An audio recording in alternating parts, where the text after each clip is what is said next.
Hello students, my self अभिषेक अग्रवाल और स्वागत करता हूं आपका आप ही के चैनल मैग्नेट ब्रेन्स पर।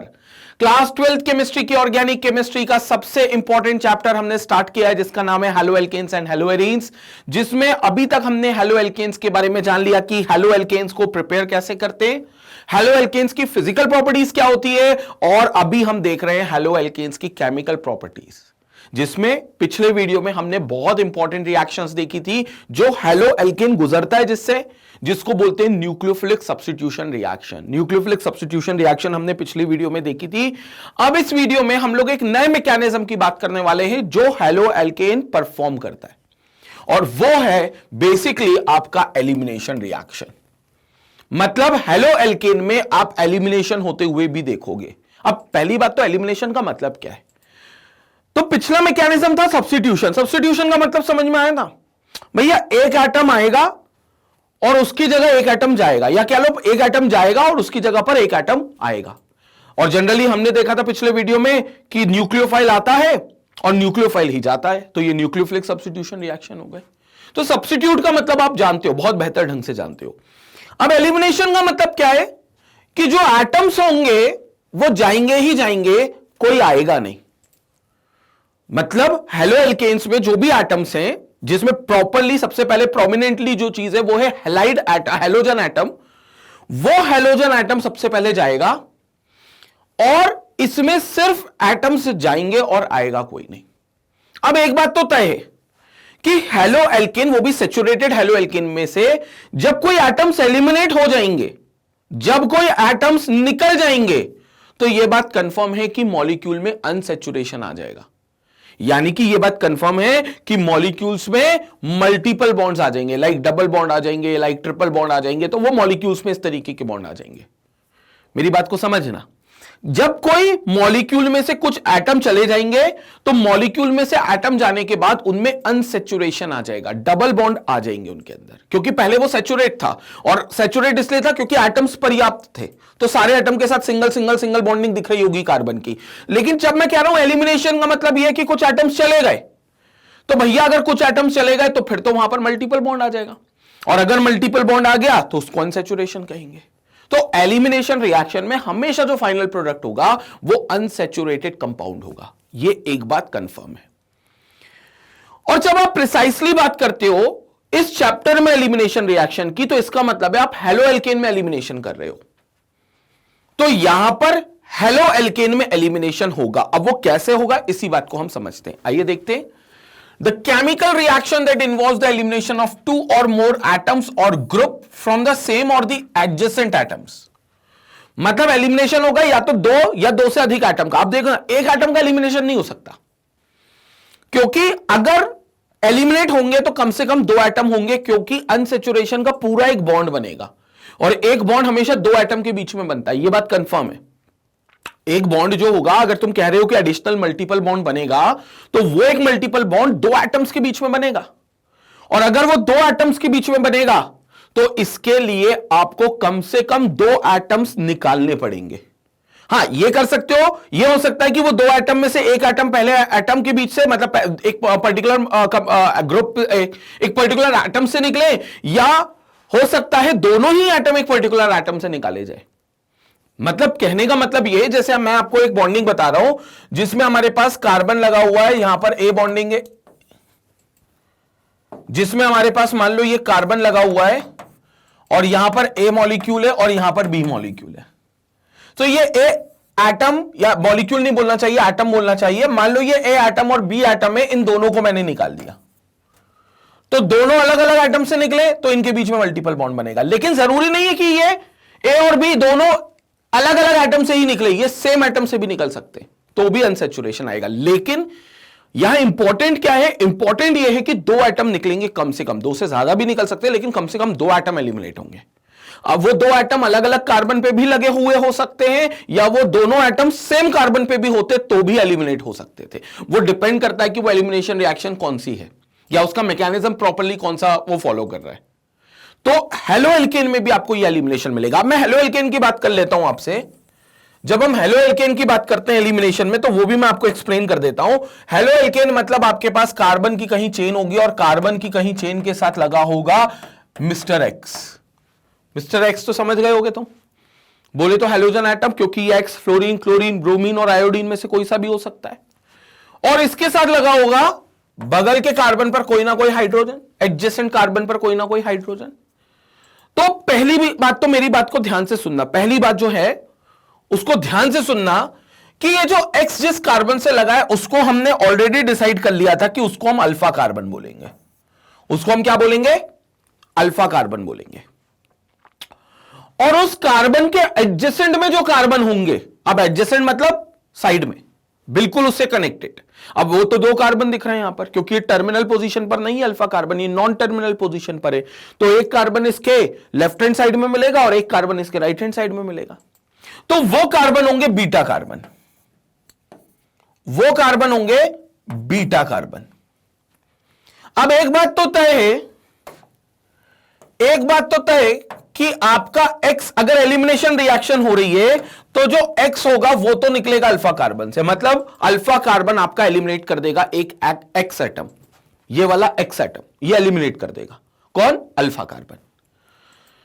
लेकिन जो दूसरा एटम आना है वो दूसरा एटम बीटा कार्बन से निकाला जाएगा। ये मैं प्रिसाइसली हेलो एल्केन के लिए बात कर रहा हूं। जो दूसरा एटम होगा वो दूसरा एटम किससे निकाला जाएगा? बीटा कार्बन से निकाला जाएगा। अब अभी तो फिलहाल आप कोई सा भी बीटा ले लो, हालांकि यहां पर दो बीटा है तो कौन सा बीटा होगा वो भी उसके सिलेक्शन के लिए एक रूल है, लेकिन अभी फिलहाल क्योंकि मैं बहुत डिटेल में अभी नहीं जा रहा हूं एलिमिनेशन के, डिटेल में तब जाऊंगा जब ये रिएक्शन समझाऊंगा। अभी आपको मोटा मोटा इसका एक आपको इंट्रोडक्शन पार्ट दे रहा हूं कि अगर आपने अल्फा कार्बन से एक्स निकाला है तो बीटा कार्बन से निकलेगा हाइड्रोजन का एटम, बीटा कार्बन से निकलेगा हाइड्रोजन का एटम। और बीटा कार्बन आपके पास दो है तो अभी आप किसी से भी निकाल लो। फॉर एग्जांपल मैं इस वाले बीटा कार्बन से निकाल लेता हूं हाइड्रोजन, तो आपका यहां से निकलेगा एक्स और यहां से निकलेगा एच। अल्फा कार्बन से निकला एक्स हैलोजन एटम और बीटा कार्बन से निकला एच यानी कि हाइड्रोजन एटम। अब क्या होगा? अल्फा और बीटा पर एक एक कार्बन फ्री हो जाएंगे। अल्फा और बीटा पर मतलब अल्फा और बीटा कार्बन पर एक एक बॉन्ड फ्री हो जाएंगे, कार्बन नहीं बॉन्ड फ्री हो जाएंगे।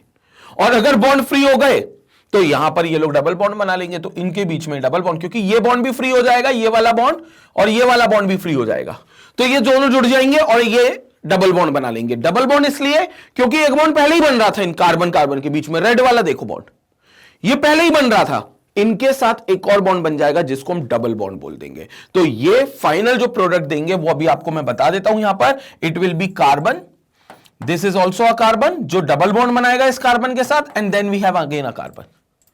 तो ये अनसैचुरेटेड कंपाउंड बन गया। अब ये एल्कीन बन गया। अभी इसका नाम क्या होगा वो तो बहुत सारी चीजों पे निर्भर होगा कि कार्बन ये टर्मिनल पे खत्म हो रहा है या इसके आगे और है, लेकिन ये आपका अनसैचुरेटेड हाइड्रोकार्बन माना जाएगा, ये एल्कीन होगा। और भैया ये H और X निकल जाएंगे, ये H और X निकल जाएंगे। तो ये होती है एलिमिनेशन रिएक्शन। देखो इसमें सिर्फ एटम गया, कोई आया नहीं, तो जाने से क्या होगा? बॉन्ड फ्री होंगे किसी भी एटम्स पर जिससे वो एलिमिनेशन हुए हैं, जिसमें कोई पर्टिकुलर एटम एलिमिनेट हुए जिससे, और वो बॉन्ड मिलकर मल्टीपल बॉन्डिंग कर लेंगे। तो इस तरीके से अनसैचुरेशन हाइड्रोकार्बन में देखने को मिलेगा। यह एलिमिनेशन का एक मोटा प्रारूप होता है। अब थोड़ी डिटेल में बात करते हैं, प्रिसाइसली हेलो एल्केन को लेकर बात करते हैं। Elimination leads to the formation of multiple bond, ये तो हमने देख ही लिया, इसी बात को समझाने के लिए अभी इतनी राम कहानी अपन ने की थी। अब आगे एल्काइल हैलाइड प्रिसाइसली अगर जाता है तो ये एक्स जिस कार्बन से लगा है, they have clearly said that it is an alpha carbon, ये अल्फा कार्बन है, और ये फिर अल्फा कार्बन के बिल्कुल बगल में एक कार्बन है तो वो बीटा कार्बन। अब देखो ये बीटा कार्बन है, लेकिन अल्फा कार्बन जो इनने लिया है वो टर्मिनल कार्बन एटम लिया है।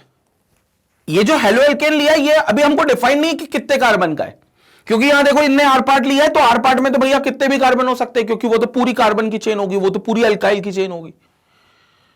तो इसमें अभी डिफाइन नहीं है कि हमारे पास कार्बन कौन सा है, लेकिन हमें अल्फा कार्बन और बीटा कार्बन की संख्या पता चल गई, क्योंकि अल्फा कार्बन टर्मिनल पोजीशन पर है, क्योंकि अल्फा कार्बन एकदम टर्मिनल पोजीशन पे यानी कि कॉर्नर वाली पोजीशन पर है, और अगर अल्फा कार्बन कॉर्नर की पोजीशन पर है तो बीटा कार्बन जस्ट उसके एडजेसेंट एक ही कार्बन होगा, क्योंकि वो एक ही साइड चेन को जोड़ेगा ना, तो ये आपका क्या हो जाएगा? बीटा कार्बन हो जाएगा। This will be called as beta carbon. तो एक कार्बन हो गया आपका अल्फा और इसके जस्ट एडजेसेंट कार्बन हो गया बीटा। अब मेरी बात को ध्यान से सुनना, अल्फा बीटा तो हमें पता चल गए।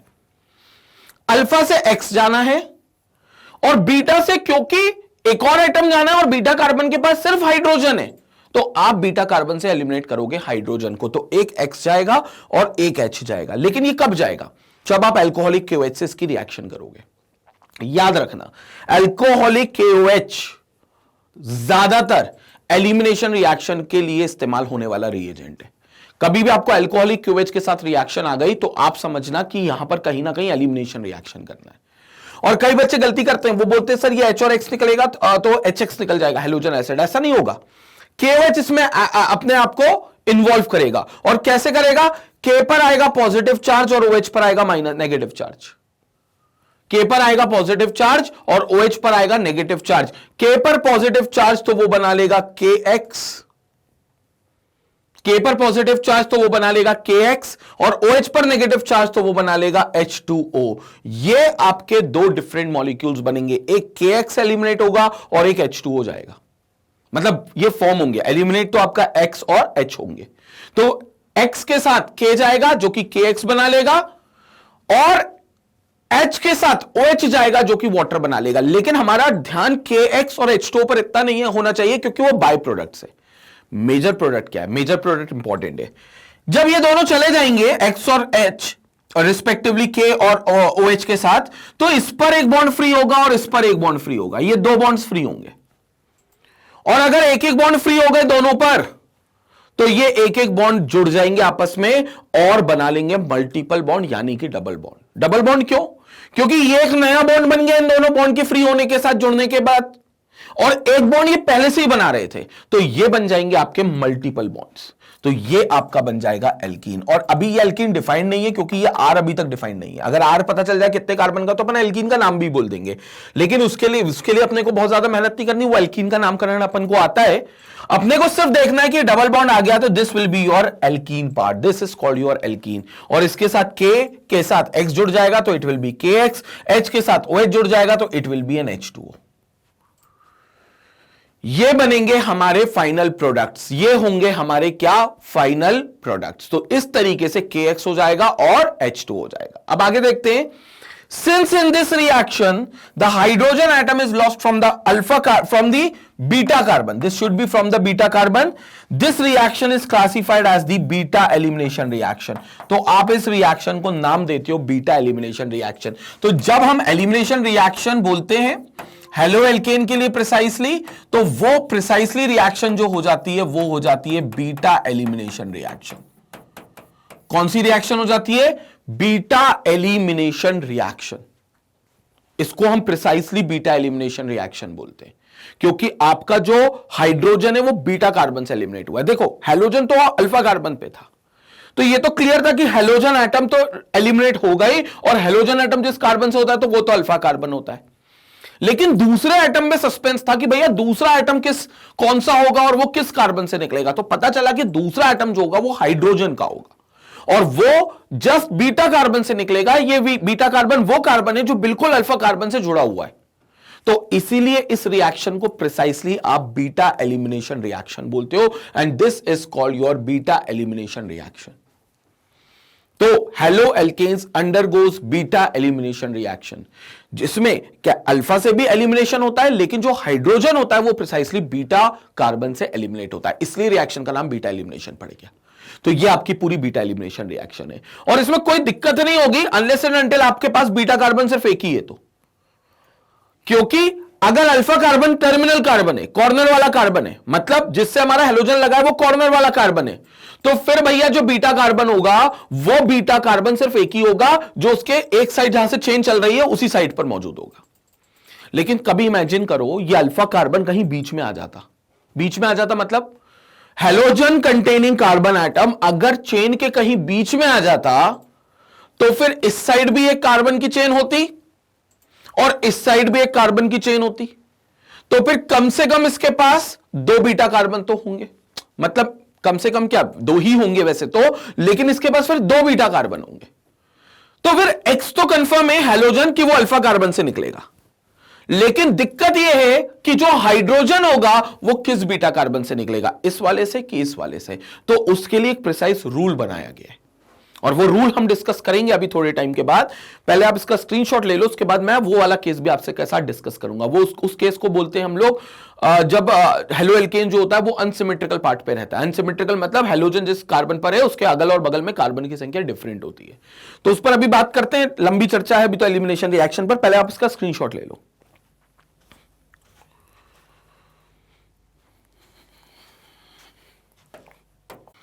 तो अब देखते हैं आगे की बातें। अब ये रिएक्शन हम ऑलरेडी देख चुके हैं कि इसमें कैसे बीटा एलिमिनेशन रिएक्शन हो रहा है, तो इससे ही जुड़ी हुई कुछ चीजें और देखनी। Since in this reaction the hydrogen atom is lost from the beta carbon, beta carbon से हाइड्रोजन लॉस हुआ है, therefore this reaction is classified as the beta elimination reaction. तो इसीलिए आप इस रिएक्शन को बीटा एलिमिनेशन रिएक्शन के रूप में क्लासिफाई करते हो। किसमें क्लासिफाई करते हो? बीटा एलिमिनेशन रिएक्शन के रूप में। तो क्योंकि यहां पर हाइड्रोजन आपका बीटा कार्बन से निकलता है, इसलिए इस रिएक्शन को बीटा एलिमिनेशन रिएक्शन प्रिसाइसली बोला जाता है। The hydrogen atom is eliminated along with the hydrogen atom from alpha carbon atom to form C double bond C. So this is the halogen atom which is being eliminated from alpha carbon.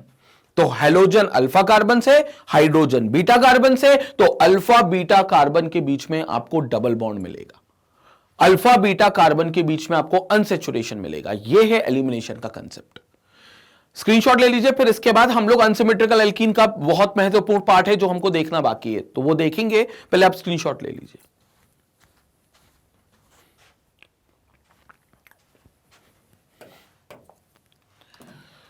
Now in case of dehydrohalogenation, ये भी एक elimination का part है, इसको बोलते हो आप dehydrohalogenation part. अब डीहाइड्रोहेलोजिनेशन क्यों बोलते हो? क्योंकि आप अल्फा कार्बन से हेलोजन रिमूव करवा रहे हो और बीटा कार्बन से हाइड्रोजन रिमूव करवा रहे हो। तो हेलोजन रिमूव हो रहा है अल्फा कार्बन से और हाइड्रोजन रिमूव हो रहा है बीटा कार्बन से। तो इस रिएक्शन को प्रिसाइसली नाम दिया जाएगा डीहाइड्रोहेलोजिनेशन। क्या नाम दिया जाएगा? डीहाइड्रोहेलोजनेशन। मतलब हाइड्रोजन का भी रिमूवल हो रहा है और हेलोजन का भी रिमूवल हो रहा है, तो इसको डीहाइड्रोहेलोजनेशन कहेंगे। डी मतलब टू रिमूव, क्या रिमूव करना है? हाइड्रोजन और हेलोजन। तो क्योंकि वो एलिमिनेशन में दोनों ही रिमूव हो रहे हैं, इसलिए इस रिएक्शन को एक और नाम दिया गया है dehydrohalogenation of an alkyl halide if halogen is present on the terminal carbon atom of the chain, elimination will occur only in one direction to give the terminal alkene only. अब इस case में अगर alpha carbon terminal position पे रखा हुआ है तो फिर एलिमिनेशन रिएक्शन करने का सिर्फ एक ही तरीका हो सकता है, जिसमें हेलोजन निकलेगा अल्फा कार्बन से और हाइड्रोजन निकलेगा बगल वाले बीटा कार्बन से। और बीटा कार्बन चूंकि एक होगा, क्योंकि अल्फा कार्बन को आप ऑलरेडी बोल चुके हो कि वो टर्मिनल पोजीशन पे, तो बीटा कार्बन तो फिर सिर्फ एक ही होगा और अल्फा और बीटा के बीच में आपको डबल बॉन्ड मिलेगा। यानी कि जो डबल बॉन्ड मिलेगा, जो अनसेचुरेशन मिलेगा, वो भी हमेशा कॉर्नर के कार्बन के पास मिलेगा, यानी कि उसको टर्मिनल एल्कीन्स बोल देंगे। मतलब जो एल्कीन पार्ट बनेगा, डबल बॉन्ड पार्ट बनेगा, वो भी कॉर्नर में बनेगा, क्योंकि कॉर्नर के कार्बन से ही एलिमिनेशन हुआ है। तो इसलिए इससे जो प्रोडक्ट बनेगा उसको आप टर्मिनल एल्कीन बोलोगे, तो ये टर्मिनल एल्कीन फॉर्म करेगा। एग्जाम्पल हम देख लेते हैं, जैसे हमारे पास है 1 ब्रोमोब्यूटेन। अब अल्फा कार्बन ये है, बीटा कार्बन ये टर्मिनल पोजीशन पर है। अल्कोहलिक KOH उठाया तो ये चला गया किसके साथ?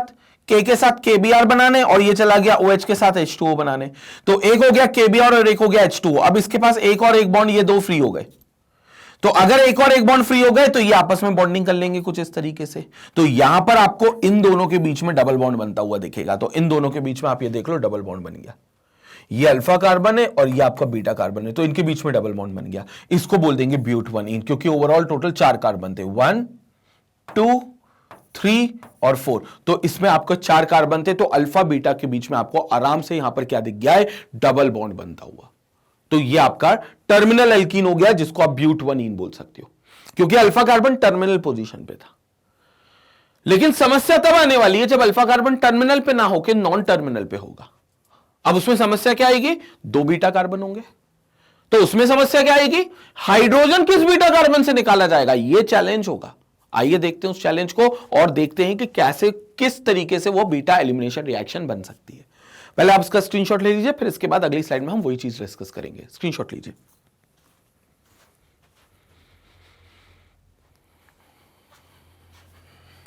अब आते हैं आगे और फिर कंसेप्ट को समझते हैं। Now if halogen is present on any carbon atom with in the chain, on any carbon atom with in the chain, मतलब अब अल्फा कार्बन बीच में किसी भी कार्बन पे मौजूद, बीच का कोई भी कार्बन हो सकता है एक पर्टिकुलर चेन में, then the alkyl halide will undergo dehydrohalogenation in 2 or more different directions. तो फिर डीहाइड्रोहेलोजिनेशन जो होगा वो 2 डिफरेंट डायरेक्शंस में हो सकता है, मतलब आप प्रोबेबिलिटी होंगी कि 2 अलग अलग तरीके से आपका एलिमिनेशन रिएक्शन हो सकती है, बीटा एलिमिनेशन रिएक्शन हो सकती है। कैसे समझते हैं इस बात को? ये लिखा है ब्रोमीन, जो कि बीच में किसी 4 कार्बन की चेन थी, तो सेकेंड कार्बन पर आपको ब्रोमीन दे दिया, मतलब जो सेकेंड कार्बन है वो अब अल्फा कार्बन है। अब ये टर्मिनल कार्बन नहीं है, मतलब ये कॉर्नर कार्बन नहीं है, ये नॉन टर्मिनल कार्बन है, तो ये अल्फा हो गया। अब इसके बगल में ये एक बीटा है और इसके बगल में ये एक बीटा है, मतलब इसके पास भी 2 बीटा हो गए। लेकिन दिक्कत ये है कि दोनों बीटा एलिमिनेशन रिएक्शन में इन्वॉल्व नहीं होंगे, मतलब एक प्रोडक्ट हमारा ऐसा बनेगा जो कि मेजर प्रोडक्ट होगा जिसमें कोई एक स्पेसिफिक बीटा कार्बन से ही हाइड्रोजन निकलेगा। हैलोजन की चिंता नहीं है, हैलोजन तो अल्फा कार्बन से निकलेगा, मतलब ये Br तो यहीं से निकलना है, लेकिन समस्या ये है कि हाइड्रोजन कौन सा बीटा कार्बन से निकलेगा। अगर थोड़ी देर के लिए मान लेते हैं कि यहां से ये H निकलेगा तो अनसेचुरेशन इसके बीच में आएगा टर्मिनल पर, लेकिन ऐसा भी तो हो सकता है कि Br और H ये निकले, तो फिर यहां पर डबल बॉन्ड मिलेगा आपको। तो या तो ये वाला प्रोडक्ट बनेगा जिसमें डबल बॉन्ड बीच में आ रहा है, जिसको आप ब्यूट 2 इन बोल सकते हो, या फिर वो वाला बनेगा जिसमें डबल बॉन्ड आपका कॉर्नर पे आ रहा है, जिसको आप ब्यूट 1 इन बोल सकते हो। तो अब चैलेंज ये है कि कौन सा प्रोडक्ट बनेगा इनमें से, और अगर दोनों बनेंगे तो इनमें से मेजर कौन होगा।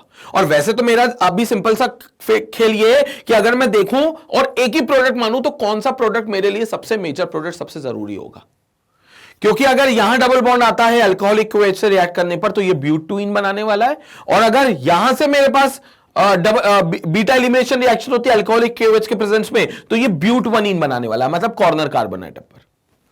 तो मुद्दा यह है कि कौन सा एल्कीन बनेगा, ब्यूट 1 इन बनेगा या ब्यूट 2 इन बनेगा, क्योंकि दोनों अलग अलग प्रोडक्ट है, दोनों अलग अलग मॉलिक्यूल है, दोनों की प्रॉपर्टी अलग अलग है, भले दोनों एक दूसरे के आइसोमर्स हो गए लेकिन दोनों अलग अलग प्रोडक्ट है। तो हम ब्यूट 1 इन ब्यूट 2 इन को एक नहीं मान सकते, नाम अलग है इनके।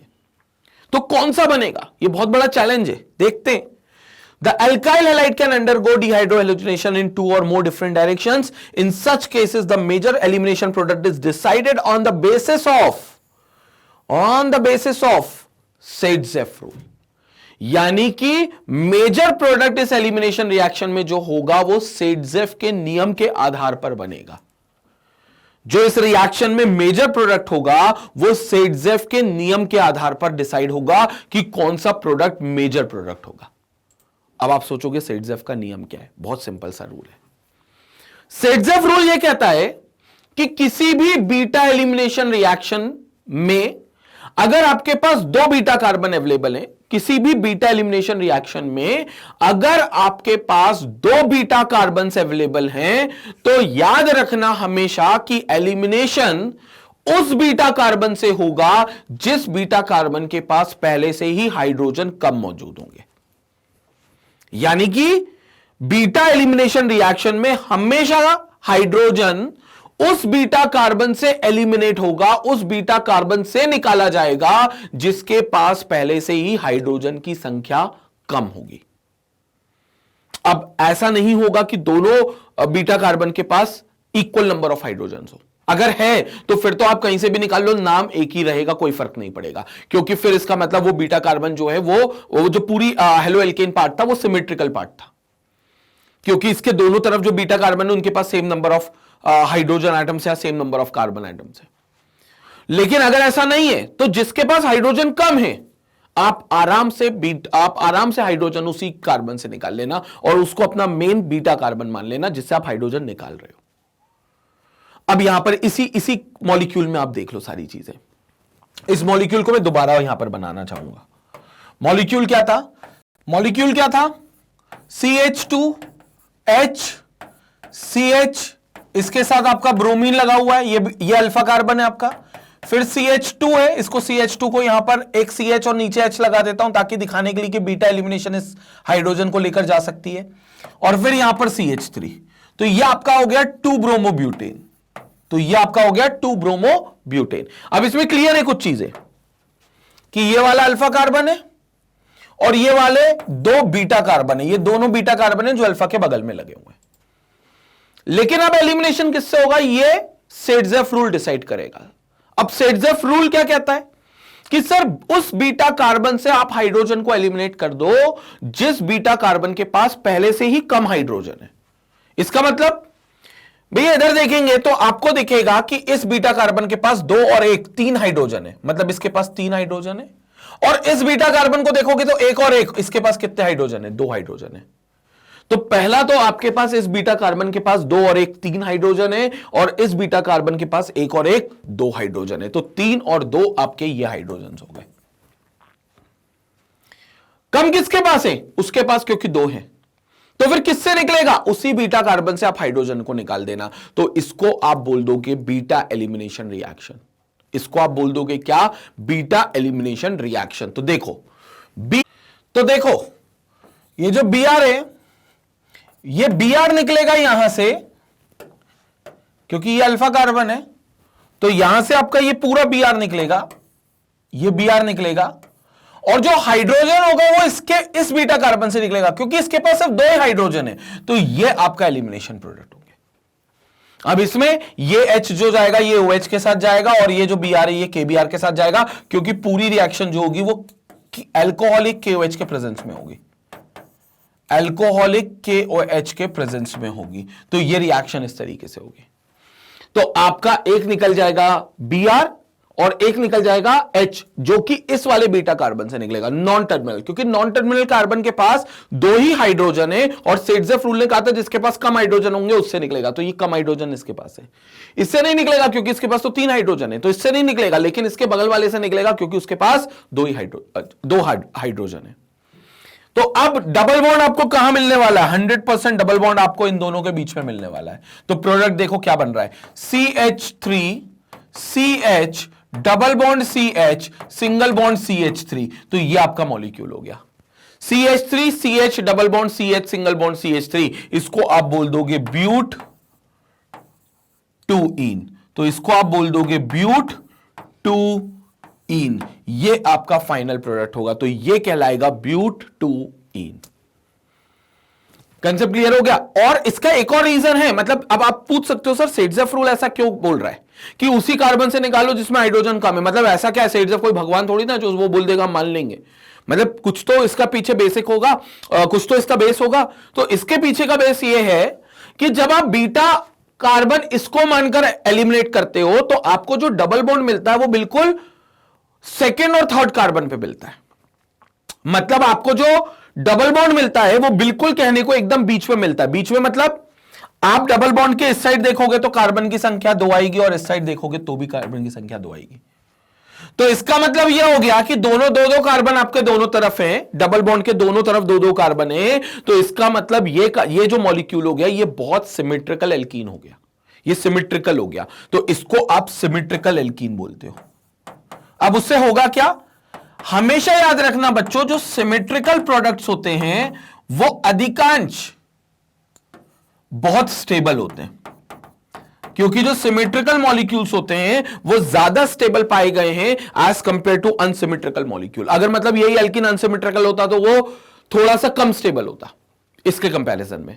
और जो ज्यादा स्टेबल प्रोडक्ट होते हैं वही मेजर प्रोडक्ट बनते हैं। तो वो आपका मेजर प्रोडक्ट वो बनेंगे जो ज्यादा सिमेट्रिकल होंगे, क्योंकि वो ज्यादा स्टेबल है। तो आपको इसमें डबल बॉन्ड बीच में मिल रहा है, जो कि सिमेट्री की निशानी है। अगर आप इससे निकालते, इससे मान लो इस बीटा कार्बन से निकालते, तो आपको डबल बॉन्ड इन दोनों के बीच में मिलता, यानी कि आपको टर्मिनल एल्कीन पर डबल बॉन्ड मिलता, टर्मिनल एल्कीन बनता, यानी कि आपको डबल बॉन्ड टर्मिनल कार्बन के बीच में मिलता। तो टर्मिनल कार्बन पे मिलता तो फिर इस साइड 1 कार्बन होते और उस साइड 3 कार्बन होते। इसका मतलब यहां पर भी क्या होता, यहां पर अनस्टेबिलिटी आ जाती, क्योंकि यहां पर अनस्टेबिलिटी इसलिए आ जाती क्योंकि यहां पर अनसिमेट्रिकल हो जाता कंपाउंड। तो अनसिमेट्रिकल होने की वजह से ये अनस्टेबल होता, इसलिए ये सिमेट्रिकल को ज्यादा फेवर करता है क्योंकि सिमेट्रिकल ज्यादा स्टेबल होता है। और इसीलिए सेट्जेफ रूल ने ये रूल बनाया है कि अगर आपको बीटा एलिमिनेशन रिएक्शन देखनी है तो हमेशा हाइड्रोजन उस बीटा कार्बन से एलिमिनेट करना जिसके पास पहले से ही हाइड्रोजन की संख्या कम हो। ये है सेट्जेफ रूल। अब सेट्जेफ रूल के बारे में डिस्कस करते हैं थोड़ा। पहले आप इसका स्क्रीनशॉट ले लो, उसके बाद सेट्जेफ रूल के थ्योरेटिकल पार्ट पर हम बात करते हैं।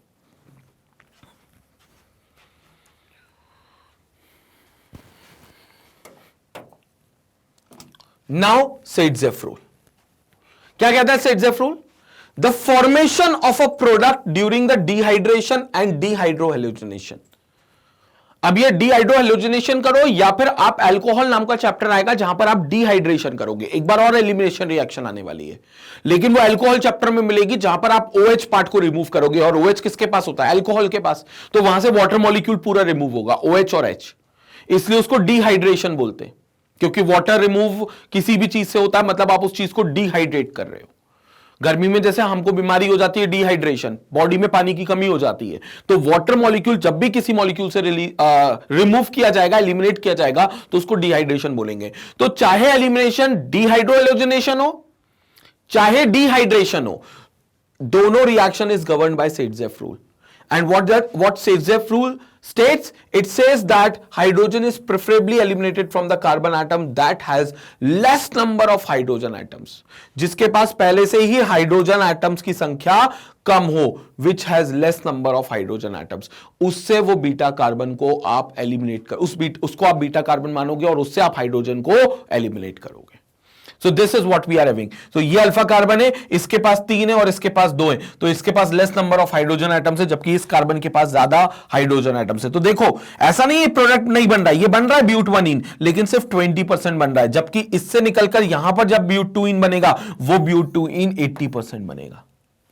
तो ये जो ब्यूट-2-इन हो गया ये आपका मेजर प्रोडक्ट हो गया क्योंकि इसकी मात्रा ज्यादा है, और ये जो ब्यूट-1-इन हो गया ये आपका माइनर प्रोडक्ट हो गया क्योंकि इसकी मात्रा कम है, मात्र 20% है। तो ब्यूट-1-इन मात्र 20% है और ब्यूट-2-इन आपका 80% है। तो इसमें मेजर और माइनर का यही रोल है। ऐसा नहीं होता कि वो बिल्कुल ही नहीं बनेगा, बनेगा लेकिन 20%, अप्रोक्सीमेटली 20%, और ये मेजर होगा क्योंकि ये 80% तक बनेगा। और ये इसलिए बनेगा क्योंकि ये ज्यादा स्टेबल प्रोडक्ट है उसके कंपैरिजन में, क्योंकि ये सिमेट्रिकल एल्कीन है, वो अनसिमेट्रिकल एल्कीन है, और सिमेट्रिकल एल्कीन ही फेवर किए जाते हैं क्योंकि वो ज्यादा स्टेबल होते हैं। और इसी बात को समझाने के लिए सेट्जेफ रूल बनाया है, जो रूल हमने यहां पर डिस्कस कर लिया है। क्लियर हो गया बच्चों? जल्दी से आप इसका स्क्रीनशॉट लेंगे, इसके बाद फिर हम आगे बात करते हैं। आप स्क्रीनशॉट ले लीजिए इसका।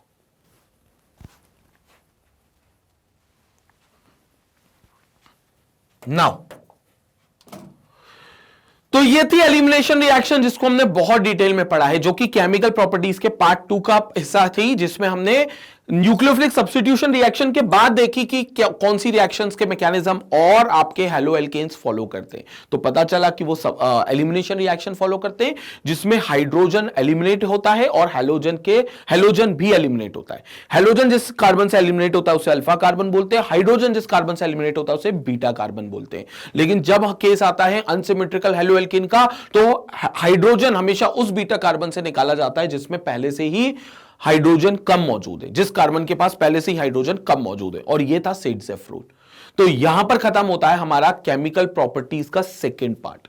इसका मतलब यह नहीं कि बच्चों हेलो एल्केन्स को लेकर केमिकल प्रॉपर्टीज खत्म हो गई है, अभी हेलो एल्केन्स की एक और प्रॉपर्टी बहुत इंपॉर्टेंट बची है कि उनका मेटल के साथ रिएक्शन क्या होता है, जिस प्रॉपर्टी को हम अगले वीडियो में डिस्कस करेंगे, यानी कि reaction of halo alkanes with metal, reaction of halo alkanes with metal हम अगले वीडियो में देखेंगे। और जैसा कि आपको पता है मैग्नेट ब्रेन्स के चैनल पर आपको क्लास 4 से लेकर क्लास 12 तक के हर सब्जेक्ट के वीडियोस मिलते हैं। केमिस्ट्री के साथ साथ आपको physics, maths, biology, SST, English, Hindi, Sanskrit सारे सब्जेक्ट्स मिलते हैं, और यूट्यूब चैनल के अलावा ये सारे लेक्चर्स अवेलेबल हैं magnetbrains.com पर, जहां पर proper chapter wise, topic wise playlist बनाई गई है, जिसको आप absolutely free of cost access कर सकते हैं और इनसे जुड़े हुए नोट्स को भी डाउनलोड कर सकते हैं।